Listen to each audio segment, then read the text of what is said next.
Nobel Prize in Chemistry has been awarded to Dr. Jennifer Doudna and her colleague Emmanuelle Charpentier. Bonjour, c'est Nicolas Poincaré. Bonjour, c'est Fabien Randrian-Arissoa. Pour la première fois de l'histoire, le prix Nobel de chimie récompense un duo féminin et à moitié français. Emmanuelle Charpentier a découvert un outil capable de modifier le code génétique du vivant. C'est incroyable, c'est effrayant, on vous explique.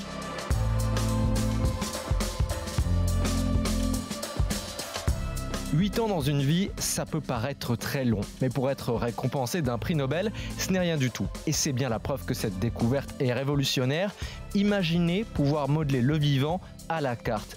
Vous allez voir, c'est très loin d'être abstrait.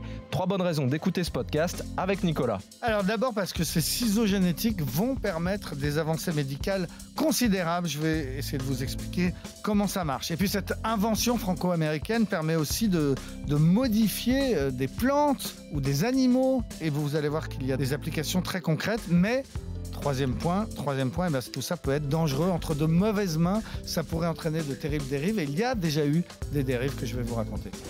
Expliquez-nous le monde. Un podcast RMC. Nicolas Poincaré. Fabien Randrian-Arissoa. Vous vous en doutez sûrement, mais ni Nicolas ni moi ne sommes chercheurs en génétique, ni en chimie d'ailleurs. On va essayer de vous expliquer très concrètement ce que sont ces ciseaux génétiques de précision. Alors, je ne suis pas généticien, effectivement, mais c'est quand même un dossier qui m'intéresse depuis des années, depuis 8 ans. Quand il y a eu la première publication d'Emmanuelle Charpentier, j'ai cherché à la joindre et à l'interviewer. Pour tout vous dire, ça fait 8 ans que j'essaie de l'interviewer, cette femme. J'ai jamais réussi jusqu'à présent, mais cette histoire me passionne. Alors, qu'est-ce qu'elle a inventé exactement ? Un outil. Quand on dit des ciseaux, c'est exactement ça, c'est-à-dire que jusqu'à 2012, jusqu'à leur invention, on savait modifier l'ADN du vivant, mais c'était toujours très compliqué, très cher, très long, ça pouvait prendre un temps fou. Ce qu'elles ont inventé, ces deux chercheuses, eh bien, c'est un outil, tout simplement, qui permet d'aller beaucoup plus vite et de façon beaucoup moins chère pour transformer l'ADN d'un organisme vivant. On extrait une cellule d'une plante, d'un animal ou d'un homme, ou même d'une bactérie. Au départ, d'ailleurs, elles ont travaillé sur les bactéries. Elles avaient observé des mécanismes de défense des bactéries contre des agressions extérieures, et c'est ça qu'elles ont réussi à reproduire. Donc, on parle de ciseaux parce qu'on va couper dans un gène, on va rajouter une protéine ou on va rajouter un gène, on va traficoter tout ça, pour essayer d'obtenir des résultats. Et la moindre modification à une échelle vraiment microscopique, à l'échelle d'une cellule, eh bien, ça peut avoir des conséquences assez impressionnantes. Voilà, on va prendre un exemple concret.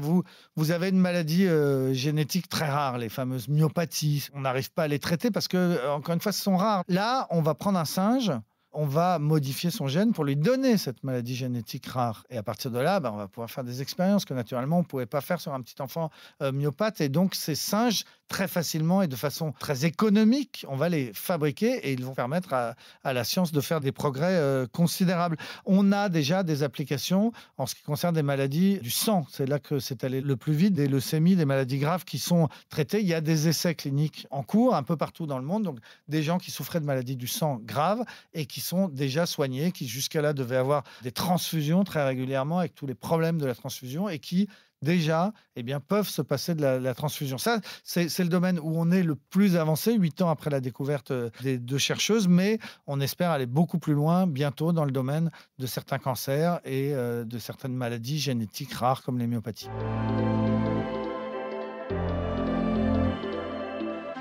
Peut-être qu'en évoquant des singes génétiquement modifiés, on vous a brisé le cœur, mais ça a aussi d'autres applications sur le vivant. Ça peut être aussi des plantes, par exemple. Des plantes qu'on modifie génétiquement, ça s'appelle comment ? Des OGM, des organismes génétiquement modifiés. Donc encore une fois, c'est pas nouveau, ça existe. On sait qu'en France, notamment, les écologistes sont tout à fait contre, ne veulent pas même qu'on fasse d'essais sur les fameux maïs génétiquement modifiés, parce qu'ils pensent que ça nous amène trop loin et qu'il pourrait y avoir trop de dérives. Bon, en l'occurrence, la découverte de ces deux chercheuses il y a 8 ans permet d'avancer. On crée par exemple des variétés de riz qui résistent à beaucoup de choses, qui résistent aux agressions des champignons, des riz qui consomment beaucoup moins d'eau. Donc ça va permettre de produire du riz dans des régions où on n'arrivait pas jusqu'à présent donc à lutter contre la faim dans le monde. Alors il y a les deux arguments. Voilà, les scientifiques pensent que les OGM en général et les OGM pas chers produites grâce à Emmanuelle Charpentier notamment, ou à cause d'Emmanuelle Charpentier, je ne sais pas comment il faut dire, c'est bien, ça c'est ce qu'un certain nombre de chercheurs en agronomie défendent.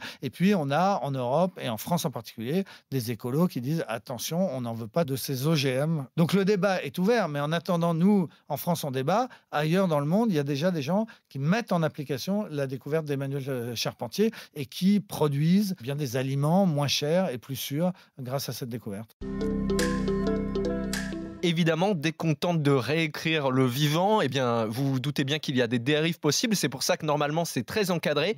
Mais il arrive qu'un docteur Frankenstein fasse son apparition, Nicolas. Voilà, il existe ce docteur Frankenstein qui s'est précipité sur cette invention de 2012, ces ciseaux génétiques, en se disant on va voir ce qu'on arrive à en faire sur des embryons humains, donc créer des hommes, des femmes génétiquement modifiés. Et il l'a fait, ce médecin. Il travaille à Shenzhen, au sud de la Chine. Il s'appelle He Jing-Qiu et il a fait naître 2 petites jumelles vaccinées contre le sida. Pourquoi ? Parce que leur père avait le virus du sida. Il voulait donner la vie en étant sûr de ne pas transmettre cette maladie. Et donc ce médecin, eh bien, avec les ciseaux génétiques d'Emmanuel Charpentier, a entrepris de fabriquer ces bébés. Et il y a eu 3 enfants en tout, dont 2 jumelles qui s'appellent Loulou et Nana, qui sont nées effectivement vaccinées contre le sida. Donc en l'occurrence, ça a marché. Sauf que il y a des chercheurs étrangers, des Suédois en l'occurrence, qui ont regardé le génome de ces 2 petites jumelles et qui ont dit oui, mais attention, vous les avez protégées contre le sida, mais vous leur avez aussi refilé un autre gène. Et nous, on estime que cet autre gène,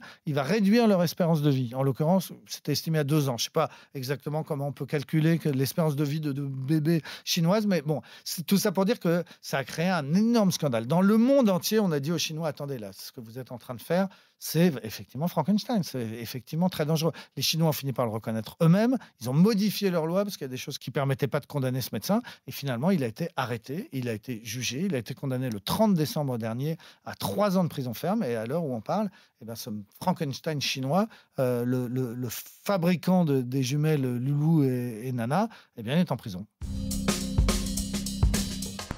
Les ciseaux génétiques, ils sont comme tous les outils, c'est-à-dire qu'ils ne sont pas bons ou mauvais en soi, c'est la façon dont on les utilise.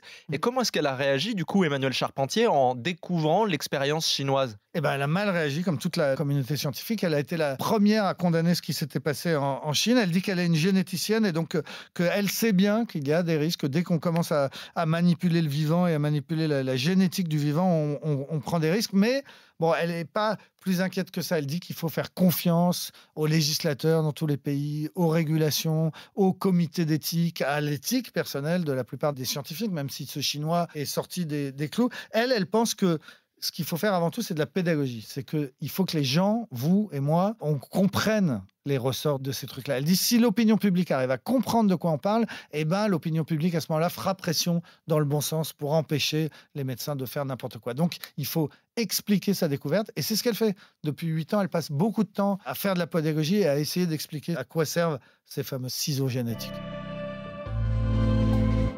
Si Emmanuel Charpentier critique dès qu'il y a des dérives à propos de son invention, elle tente de protéger cette découverte. Oui, parce qu'elle est propriétaire de tous les brevets avec sa consoeur américaine. Et puis, il y a encore un Chinois qui conteste, qui lui aussi voudrait avoir des brevets. Je vous passe les détails. Ce n'est pas le même Chinois Frankenstein, c'est un autre. Mais en gros, Emmanuel Charpentier, effectivement, est copropriétaire de son invention. Et effectivement, dans son institut allemand, l'Institut Planck, où elle travaille à Berlin, elle a la liberté d'être à la fois chercheuse, de continuer la recherche fondamentale avec des moyens financiers assez importants et de commercialiser sa découverte et de vendre ses brevets. Elle a déjà vendu à peu près 800 fois son brevet pour des applications très, très pratiques en matière d'agronomie, en matière médicale, etc. Donc, effectivement, il y a une exploitation commerciale de son invention et tant mieux pour elle. On dit tout le temps que les chercheurs sont mal payés par rapport aux footballeurs. Elle ne gagne pas comme un footballeur, mais enfin, elle gagne correctement sa vie. Tant mieux pour elle.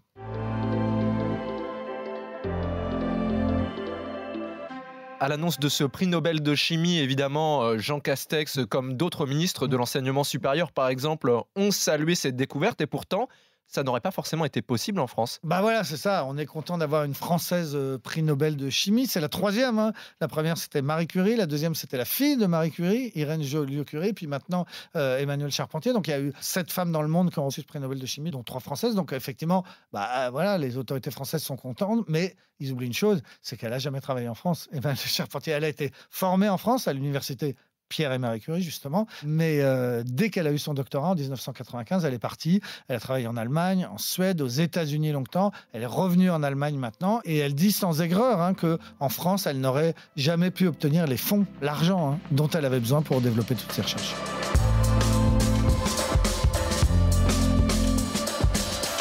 C'est la fin de ce nouvel épisode d'Expliquez-nous le monde. S'il vous a plu, eh bien abonnez-vous. Nous sommes sur toutes les plateformes de streaming, sur le site et l'application RMC.